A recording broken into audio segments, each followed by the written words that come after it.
नमस्कार. मालिकेच्या आजच्या भागामध्ये आपल्याला पाहायला मिळणार आहे, की जीवा आता नंदिनीच्या बाबांबरोबर म्हणजे धनंजय सोबत आता योगा करण्यासाठी बसलेला आहे आणि जीवाला काही ओंकार म्हणताच येत नाही आणि त्यामुळं जीवा मात्र त्यांच्याबरोबर बसलेला असतो आणि ते ओरडत असतात. कसं आहे माहिती आहे का? तुला काहीच गोष्टी येत नाहीयेत. कसं आहे, तू फक्त फसवू शकतोस आणि तू माझ्या नंदिनीची फसवणूक केलेली आहे आणि त्यामुळं माझी नंदिनी तुला कधीच स्वीकारणार नाही. असं त्यांचं सुरू झालेलं असतं. जीवाला वाईट वाटत असतं. पण जीवाने ह्या सगळ्या गोष्टी ॲक्सेप्ट केलेल्या आहेत, कारण त्याने ती गोष्ट नंदिनीला सांगितली नव्हती. म्हणून हे सगळं झालंय हे जीवालाही माहिती आहे आणि जीवा शांतपणे त्यांच्याशी बोलत असतो. तेव्हा ते म्हणत असतात, की कसं आहे, माझ्या नंदिनीला तू फसवलेस ना, त्याची शिक्षा तर तुला भोगावी लागणारच आहे. काहीही झालं तरी हे तू जे काय वागतोयस ते सगळं खोटं आहे आणि तू फसवतच असतो. असं त्यांचं सुरू झालेलं असतं. जीवा मात्र त्यांना समजवण्याचा प्रयत्न करत असतो, पण त्यांना ऐकायचंच नसतं. इकडे गुड्डूबाई तिथं आलेला असतो, म्हणजेच गुड्डू वॉचमन, आणि तो म्हणत असतो, की जीवा दादा खरंच म्हणजे हे खूप अवघड आहे. ओंकार पण शिकायला लागणार आहेत आणि यांना तुम्हाला हे पण करावं लागणार आहे. त्याशिवाय शक्य नाही आहे. पण अंघोळ तर करावी लागेल, कामधंदे बघावे लागतील. तेव्हा जीवा म्हणतो, हो बरोबर आहे. माझी आई सांगते काम केलं पाहिजे आणि काम करण्याआधी अंघोळ केली पाहिजे, असं जीवा बोलत असतो. पण आता जीवा अंघोळ कुठं करणार, हा मोठा प्रश्न उभा राहिलेला असतो. तेव्हा इकडे जीवा म्हणत असतो, की आज मला ऑनलाईन मीटिंग आहे, त्या मीटिंगची पण तयारी करायची आहे. मला ह्या सगळ्या गोष्टी नीट कराव्या लागणार आहेत. मग तो त्याच्या बॅगेतले कपडे काढतो आणि गुड्डूकडे देतो आणि म्हणतो, ह्याला इस्त्री करून आण ना, मला मीटिंगसाठी घालायचे आहेत. मग त्याने वरचं शर्ट आणि जॅकेट दिलेलं असतं. तेव्हा गुड्डू म्हणतो, की पॅन्ट. तेव्हा जीवा म्हणतो, की ऑनलाईन मीटिंग आहे, खाली कोण बघणार आहे काय घातलं आणि कसं घातलं ते, एवढा काही फरक नाही पडत आहे त्याने, असं म्हणत तो गुड्डूला जायला सांगतो. आता इकडे जीवा विचार करत आहे, की आता काय करायचं, कारण त्याच्यासाठी हे सगळं जे काय आहे ते अगदी मनापासून तो करत आहे आणि या सगळ्या गोष्टी छान पद्धतीनेच करायच्या असं जीवाने सुद्धा ठरवलेलं असतं. इकडे नंदिनी बाप्पाच्या समोर आहे, म्हणजेच देवीच्या समोर आहे, हात जोडून उभी आहे. तेव्हा शारदा तिथं असते आणि शारदा म्हणत असते, काय झालं का नंदिनी? तेव्हा नंदिनी म्हणते, काही नाही. मग शारदा म्हणते, काय मागितलं देवाकडे? का नेहमीप्रमाणे आजही तू दुसरं काही तुझ्यासाठी मागितलेलंच नसणार आहे, बाकी सगळ्यांसाठी तू मागशील पण स्वतःचा विचार कधीच करणार नाही, असं आई म्हणत असते. तेव्हा मात्र नंदिनी म्हणत असते, हो. तेव्हा नंदिनी विचार करू लागते, की काय होऊन बसलं हे सगळं. नंदिनीला कळत नसतं, की या सगळ्यातून काय मार्ग काढायचा आहे आणि कसा मार्ग काढायचा आहे. तिच्या डोक्यात फक्त विचारच सुरू असतात, की हे सगळं मी कसं सांभाळणार आहे, असं म्हणत नंदिनी या सगळ्या गोष्टींचा विचार करत असते. तेव्हा मात्र नंदिनी म्हणत असते, की नाही, मला हे सगळं सांभाळावं लागणारच आहे. तेवढ्यातच शारदाच्या जवळ ती येते आणि म्हणू लागते, की तू तिळगुळ बनवते, मला कधी शिकवणार आहे गं तू बनवायला, मला येतच नाही येते. तेव्हा आई म्हणते, हो गं. आणि मग नंदिनी आईच्या शेजारी बसलेली असते. ती म्हणत असते, आमच्या घरी पण ना तिथे आईने आता तिळगुळ बनवायला घेतले असणार आहेत. जीवा जर तिथं असते ना, तर जीवांनी आईला खूप छान मदत केली असती. कसं आहे माहिती आहे का, त्यांना हे सगळं खूप छान बनवता येतं, कारण त्यांनी त्यांच्या आजीकडून हे सगळं शिकलेलं आहे. म्हणजे दिवाळीतसुद्धा सगळे फराळाचे पदार्थ ते स्वतः बनवायचे आणि सगळ्या गोष्टी सगळ्यांना सांगायचे. असं इकडे नंदिनी आईला सांगत असते. तेव्हा ती म्हणते, काय? आणि आमच्या घरी माहिती आहे ना तुला, काव्याला जरी जमत नसलं ना, तरी काव्या ही तिथे जाणार आणि सगळी मदत करणार आईंना आणि मध्ये-मध्ये तिची लुडबुड चालू असते. जीवासुद्धा तेच करतात. इकडे लगेचच आता शारदाला नवल वाटतं. शारदा म्हणते, आमच्या घरी म्हणतेस तू? तेव्हा नंदिनी म्हणते, हो ना.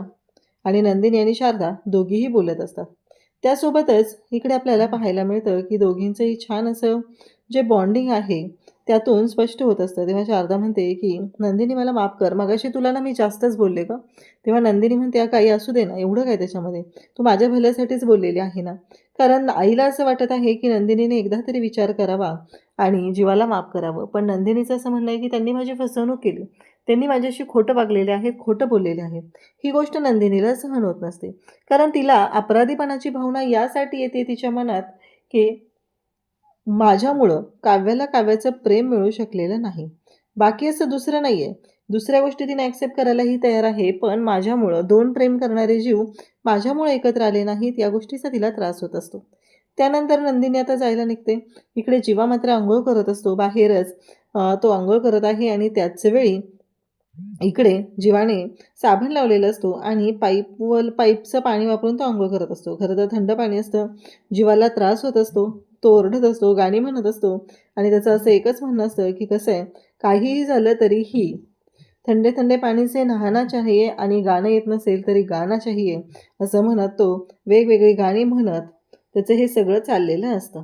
त्यासोबतच इकडे आपल्याला पाहायला मिळतं की जीवाची मस्त अशी अंघोळ झालेली आहे. तोपर्यंत गुड्डूला त्याने त्याचा शर्ट इस्त्री करायला पाठवलेला आहे आणि जीवा मस्त एन्जॉय करत आहे. कारण आज आता 2 दिवस झालं जीवा तिथे राहतोय. ह्या सगळ्या गोष्टी जीवा अगदी मनापासून करत असतो. कारण त्याने ॲक्सेप्ट केलंय की जोपर्यंत मी माझ्या नंदिनीला घेत नाही तोपर्यंत मी इथून जाणार नाही. आणि अचानक सगळीकडे साबण लावून झालेला असतो आणि एकच गोष्ट घडते ती म्हणजे जीवाच्या बाबतीत पाणी गेलेलं असतं. आता जीवाला प्रश्न पडतो की आता करू काय? कारण हे सगळं काय आहे आणि या सगळ्या गोष्टी मी कशा सोडवणार आहे?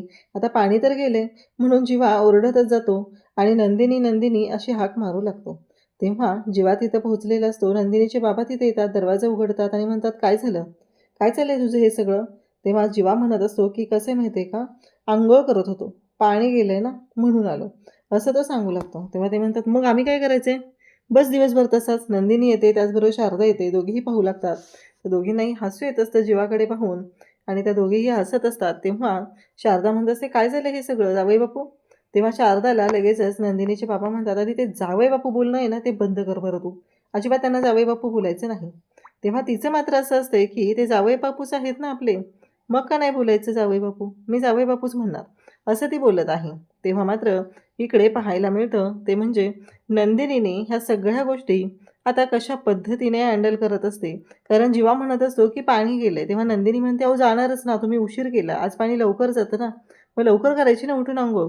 तेव्हा नंदिनीला तो म्हणत असतो, मग आता काय करू? शारदा म्हणत असते, असं काय करताय? नंदिनी म्हणते, मी पाणी आणते.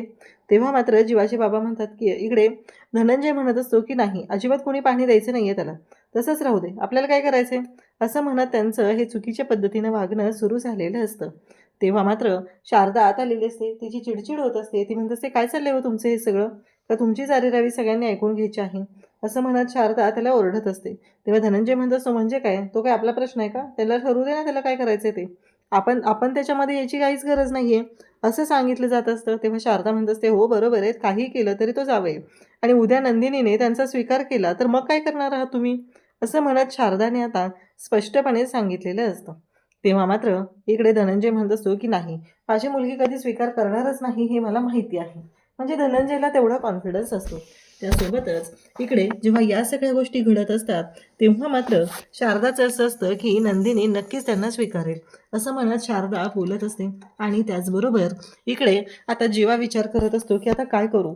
मी नंदिनीला तर कसं बोलू? कारण मला ना कळतच नाही, अशी मीटिंग आहे आणि आता मी असं दिवसभर थांबायचं, मला कळतच नाही आहे की काय करू मी पाण्याचं, असं म्हणत जीवाची इकडे घालमेल चाललेली असते. तर त्याहीपेक्षा जास्त घालमेल होत असते ती नंदिनीची.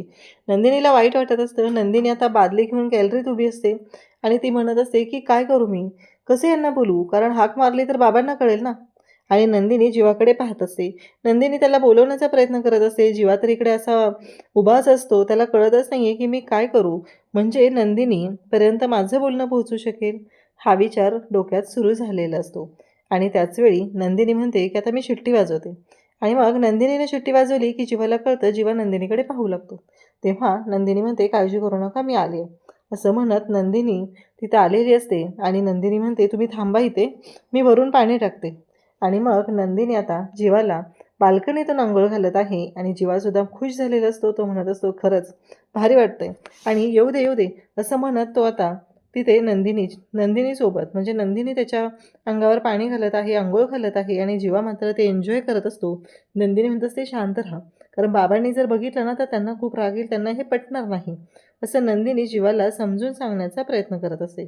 आणि त्याचवेळी गुड्डू तिथं आलेला असतो आणि गुड्डू म्हणत असतो की वाव, रोमॅन्टिक अंघोळ ही, खरंच माझी पिंकी मला कधी अशी अंघोळ घालेल, हा विचार गुड्डूच्या डोक्यात सुरू झालेला असतो. आणि त्याचवेळी गुड्डू मग मोबाईल काढतो आणि त्या मोबाईलवरती हा जो सीन आहे तो तिथे शूट करू लागतो. तेव्हा मात्र जीवा मात्र खुश झालेला असतो, कारण फायनली नंदिनी आलेली आहे आणि नंदिनीने त्याला स्वतःहून अंघोळ घातलेली असते. आणि जीवाला खूप भारी वाटलेलं असतं, कारण हे जे सगळं आहे ते फक्त आणि फक्त नंदिनीमुळे शक्य झालेलं आहे, हे जीवाला वाटत असतं. जीवा म्हणत असतो की आज मी ते लांबून अंघोळ घातलेली आहे, उद्या जवळ असताना अंघोळ घातलेली असेल असं म्हणत जीवाने ती गोष्टही एन्जॉय केलेली असते. तेव्हा इकडे आपल्याला पाहायला मिळतं काव्या छान तयार होत असते. काव्याने आता तिचा लुक चेंज करायचं ठरवलेलं आहे आणि त्या पद्धतीने काव्या स्वतःला चेंज करत असते आणि त्यासोबतच काव्या या सगळ्या गोष्टी छान एन्जॉय करत असते. इकडे आता पिहू आणि तिची मैत्रीण आलेले असतात आणि त्या दोघीही हॉलमध्ये असतात आणि त्यांच्या स्कूलमध्ये जे कॉम्पिटिशन असते, गॅदरिंग असते, त्याच्यासाठी त्यांची तयारी चाललेली असते. त्यांना कॅटवॉक करायचा असतो आणि तो कॅटवॉक कशा पद्धतीने करायचा, काय करायचं, हे सगळं त्या बोलत असतात. तेव्हा त्या म्हणत असतात की कसं कळेल आपल्याला की कसा कॅटवॉक केल्यानंतर वाटणार आहे बरोबर. आणि तेवढ्यात रम्या तिथे येते आणि रम्या म्हणते, मी दाखवू का तुम्हाला? तेव्हा मात्र इकडे पिहू लगेच बोलून दाखवते की नाही, कारण तू तर असा ड्रेस घातलायस ना, कॉर्डसेट घातलाय, तिथं ना आम्हाला कळण्यासाठी साडी नेसलेली हवी, कारण आम्ही तिथे साडी नेसणार आहोत आणि साडी नेसल्यानंतरच ते कळणार आहे की कशा पद्धतीने दिसणार आहे, असं इकडे पिहूने स्पष्टपणे सांगितलेलं असतं. आणि तोंडावर इकडे रम्याला नाही म्हणून सांगत रम्याचीच बोलती बंद केलेली असते. इकडे तरीही रम्या पुढे पुढे करून ह्या सगळ्या गोष्टी तिथे सांगण्याचा प्रयत्न करत असते आणि तिचं असं म्हणणं असतं की नाही, मी सांगते ना तर असंच होणार आहे, असं ती सांगू लागते. तेव्हा मात्र पिहू म्हणत असते की नाही. तेवढ्यातच पिहूची एक मैत्रीण असते आणि ती सांगते की बघ ती आली आहे, तिच्याकडे बघून वाटेल ना तिने कॅटवॉक केला तर. आता ती म्हणजे कोण, तर काव्या आलेली असते आणि काव्याला पाहून पिहू खुश होते, कारण काव्याने सुंदर अशी साडी नेसलेली असते आणि काव्या जिना उतरत येत असते. त्याचवेळी पार्थसुद्धा तिथे असतो. पार्थ हातामध्ये एक फाईल असते आणि फाईलमधले पेपर बघत बघत तो चालत असतो. त्याचवेळी काव्या हे सगळं छान अगदी मनापासून करत असते आणि म्हणूनच इकडे मानिनी मात्र खुश झालेली असते. मानिनीला खूप छान वाटत असतं. पिहू तर जाम खुश झालेली असते, कारण तिची काव्या वहिनी खरंच अगदी हॉट अशी दिसत असते आणि काव्या येऊन पिहूला फ्लँकीज देते. या सगळ्या गोष्टी अगदी मनापासून चाललेल्या असतात आणि त्याचबरोबर हे सगळं जेव्हा घडत असतं तेव्हा मात्र इकडे आपल्याला पाहायला मिळतं की काव्या आणि पार्थ, नेमका पार्थ येऊन काव्याला धडकतो आणि पार्थ ज्या वेळेस काव्याला धडकतो नेमकं त्याच वेळेस आता काव्या पारच्या मिठीत आलेली असते. ह्या सगळ्याचा राग येत असतो तो म्हणजे या रम्याला ही गोष्ट अजिबात पटलेली नसते. तिला असं वाटत आहे की काय आहे हे सगळं, म्हणजे माझ्याच बाबतीत का. आणि तिला असं स्वप्न पडतं तिथं, म्हणजे तिला दिसू लागतं की काव्या आणि पार्थ दोघंही एकमेकांसोबत रोमॅन्टिक असा डान्स करत आहेत. आणि इकडे मानिनीने तर सरळ एक गोष्ट केलेली आहे आणि ती म्हणजे पिहूला शांत केलेलं असतं. काव्या त्याचबरोबर हे सगळे जे काय आहे यांचं खूप छान असं बॉन्डिंग चाललेलं आहे आणि नेमकं त्याच वेळेस रम्या मुद्दाम त्यांच्या दोघांच्या मध्ये जायला निघालेली असते.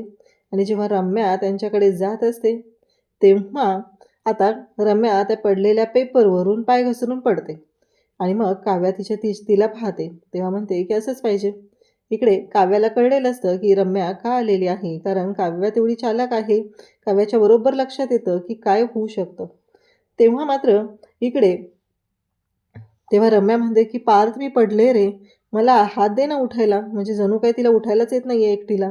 तेव्हा पार्थ पण आता तिला हात द्यायला जातो तेव्हा काव्या तिथे येते आणि काव्या म्हणते की नाही, हे घे आणि इथून पुढे मला मागायचा हात, मी आहे ना, मी एकटी पुरून उरेल तुला, काही प्रॉब्लेम नाही आहे, देशमुखांची गरजसुद्धा पडणार नाही, असं म्हणत तिने आता पार्थला बाजूला केलेलं असतं. आणि रम्या तिथं असते. पिहू पण रम्याला चिडवत असते, कारण पिहूला माहिती आहे की रम्याने हे सगळं मुद्दामहून केलेलं आहे, त्यामुळं त्या दोघींमध्ये हे सगळं चाललेलं असतं. काव्या तिथं असते आणि मग रम्या म्हणत असते की माझ्यापासून तू लांब राहायचं, असं काव्याला जाऊन सांगू लागते. तेव्हा रम्या म्हणते की एक गोष्ट लक्षात ठेव, कसं आहे माहिती आहे का, तू तोंडावर पडणारच होती, कारण दुसऱ्यांच्यामध्ये तू नाक खुपसायला येतेस ना, तर तोंडावर पडणारच आहे. काहीही झालं तरीही तुझ्या बाबतीत हेच होणार आहे, असं काव्याने स्पष्टपणे सांगितलेलं असतं. आणि काव्याने या गोष्टी क्लिअर केलेल्या असतात की कशामुळे ती तोंडावर पडलेली आहे. त्यासोबतच इकडे पार्थ काव्याकडे पाहत असतो. त्याला छान वाटत असतं की हे सगळं जे काय आहे ते काव्या स्वीकारते, ही गोष्टसुद्धा खरं तर खूप छान आहे. परंतु पार्थला थोडासा त्रास होत असतो, तो म्हणजे त्याला ते आठवत आहे की माझ्या बाबतीत असं का, माझ्याशी का खोटं वागलेत, ह्या गोष्टीचा जरा त्याला जास्तच त्रास होत असतो. त्याचबरोबर इकडे आपल्याला पाहायला मिळतं की उद्याच्या भागामध्ये आता जीवाची ऑनलाईन मीटिंग सुरू होणार असते आणि नेमकं त्याच वेळेस एक प्रॉब्लेम होतो आणि तो म्हणजे जीवाचा जो लॅपटॉप आहे त्याचं चार्जिंग जे आहे ते संपलेलं असतं. त्यामुळं जीवा म्हणत असतो की आता काय करू, याचं चार्जिंग संपले. मग तिथे गुड्डू असतो, तो म्हणतो की याच्यावर एकच उपाय आहे की तुम्ही तो लॅपटॉप घ्या आणि तो लॅपटॉप घेऊन आतमध्ये जा. इकडे आता ही सगळी कागदच आणलेली आहेत, ही पसारा. पार्थ म्हणतो की मी आवरतो, तेव्हा काव्या म्हणते मी आहे मदतीला, आणि दोघंही एकाच वेळेस खाली वागतात आणि दोघांची टक्कर होते. तेव्हा काव्या म्हणते की देशमुख, तेव्हा पार्थ म्हणतो की आता माझ्या जवळ यायचा प्रयत्न नका करू की शिंग येतील म्हणून. तेव्हा काव्या म्हणते की कसं माहिती आहे का, तुम्ही जेवढं माझ्यापासून दूर जाल ना तेवढं माझ्या जवळ येत राहणार आहात. असं म्हणत काव्याने स्वतःहून पार्थला जवळ खेचलेलं असतं आणि त्याच्या डोक्यावरती स्वतःचं डोकं आदळलेलं असतं आणि सांगितलेलं असतं की झालं. काव्या ज्या पद्धतीने पार्थला बोलत असते तेव्हा पार्थ मात्र पाहतच राहतो. अशाच अपडेटसाठी चॅनलशी कनेक्ट राहा. थँक्यू.